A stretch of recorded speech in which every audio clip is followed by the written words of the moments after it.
Bismillahirrahmanirrahim. Seorang sahabat bernama Abdullah bin Umi Maktum. Beliau buta. Minta izin kepada Rasulullah SAW untuk bisa sholat di rumah karena tidak ada yang bisa menuntun beliau. Diizinkan. Falamma tawalla, ketika berpaling, da'ahu Nabi SAW, atasma'un nida, apakah engkau mendengar azan dari rumahmu? Sahabat yang buta ini mengatakan, na'am, fa'ajibhu. Ya Rasulullah, saya dengar azan dari rumah saya. Nabi SAW menjawab, penuhilah panggilan azan itu. Seorang sahabat, saat itu kota Madinah gelap gulita, tidak ada terang seperti sekarang. Kondisi sulit perjalanan dan beliau orangnya tidak bisa melihat. Tidak diizinkan untuk sholat di rumah karena masih kedengaran azan. Bagaimana kira-kira dengan orang yang sehat bugar, ada kendaraan di rumahnya, dekat lagi dari masjid, adakah kemungkinan diizinkan sholat di rumah?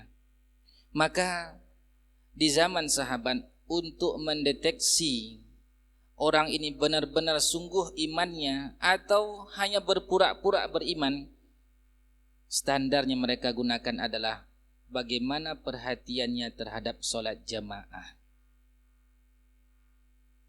Bahkan ada stempel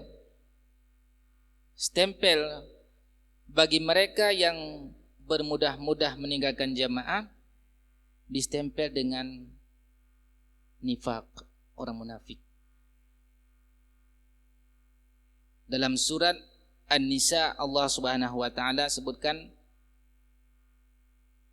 tentang orang munafik, innal munafiqina yukhadi'una Allah wa huwa khadi'uhum wa idza qamu ila sholati qamu kusala. Orang munafik itu disebutkan kalau dia sholatnya malas-malas. Dalam surah An-Nisa di bahagian terakhir, juz 5, lembaran terakhir. Ayatnya lupa, nomor ayatnya. Qamu kusala, mereka malas-malas. Dalam surah An-Nisa juga, ketika Allah Subhanahu wa taala menjelaskan tentang kondisi perang yang mencekam, tetap diperintahkan untuk sholat berjamaah. Kondisi yang mencekam. Maka hadirin yang dimuliakan Allah, bagi kaum laki-laki tidak ada alasan untuk sholat di rumah ketika masih ada azan berkumandang di masjid. Tidak ada alasan kita tidak pergi ke masjid. Berbeda dengan perempuan dalam hal ini. Perempuan diizinkan di rumah. Dalam hadis Nabi SAW disebutkan, la tamna'u nisa'akumul masajida. Jangan larang wanita-wanita kalian pergi ke masjid. Wa buyutuhunna khairul lahun. Dan rumah mereka lebih baik bagi mereka. Ini beda konsepnya. Ketika ada sahabat bersama Nabi SAW dipanggil, dikumpulkan kayu bakar. Saya berkeinginan untuk membakar rumah orang-orang yang sholat di rumah. Laki-laki yang sholat di rumah, saya berkeinginan untuk membakarnya. Hampir dibakar itu. Laki-laki yang sholat di rumah, hampir dibakar rumahnya oleh Rasul SAW. Suami istri jangan terbalik. Suami semestinya sholat di rumah, sholat di masjid. Ini terbalik. Istrinya semangat di masjid, suaminya semangat di rumah. Kalau ada kondisi suami istri seperti itu, bagusnya ditukar pakaiannya. Suaminya pakai rok, pakai mukena, istrinya pakai celana, pakai baju koko, pakai peci. Tidak boleh dibalik posisi. Posisi laki-laki itu di masjid, posisi perempuan itu di rumah. Meskipun Nabi SAW mengizinkan perempuan ke masjid dengan syarat-syarat tentunya. Jadi benar kalau di zaman sahabat yang malas jamaah itu langsung dicap itu stempel. Laki-laki yang malas ke jamaah. Kalau Ibrahim bin Adham, beliau mengatakan jika laki-laki idza ra'aitar rajula yatahawanu fit takbiratil ihram faghsil yadaka minhu.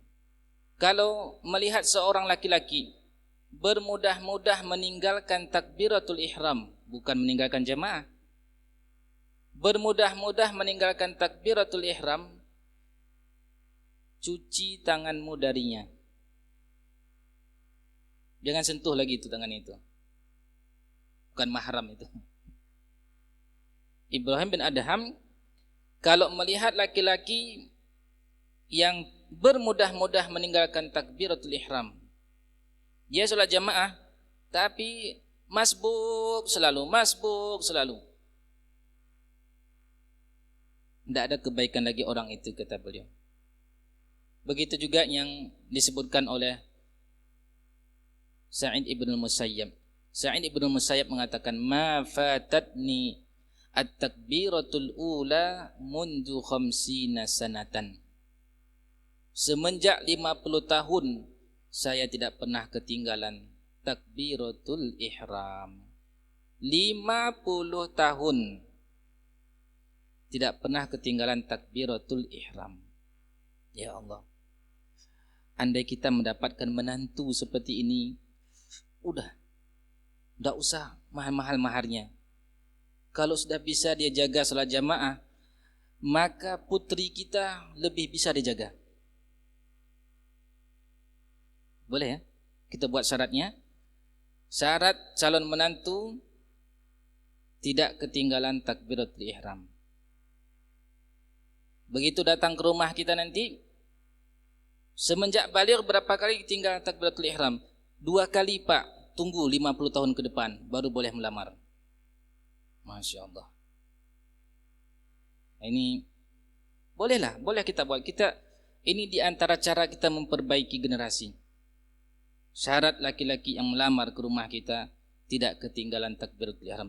Apa standar tidak ketinggalan takbiratul ihram? Ada 5 pendapat ulama. Dan pendapat yang lebih kuat, ini juga yang dikuatkan oleh Al-Imam An-Nawawi rahimahullah, seseorang itu dianggap mendapat takbiratul ihram ketika imam takbir dia hadir di tempat dan tidak ada jeda, langsung dia ikut takbir, tidak sempat baca Fatihah. Kalau imam sudah baca Fatihah, ketinggalan takbiratul ihram. Oleh karena itu, bagi kita yang ada di tempat, imam takbir Allahu Akbar, jangan sibuk lagi urus yang lain. Sibuk matikan HP, sibuk lagi urus kaki sana kaki sini. Langsung takbir. Bagi kita juga yang masih meyakini pakai usolli, sebelum imam takbir yang diperbanyak usollinya itu. Jangan sampai nanti imam sudah takbir Allahu Akbar, kita masih usolli.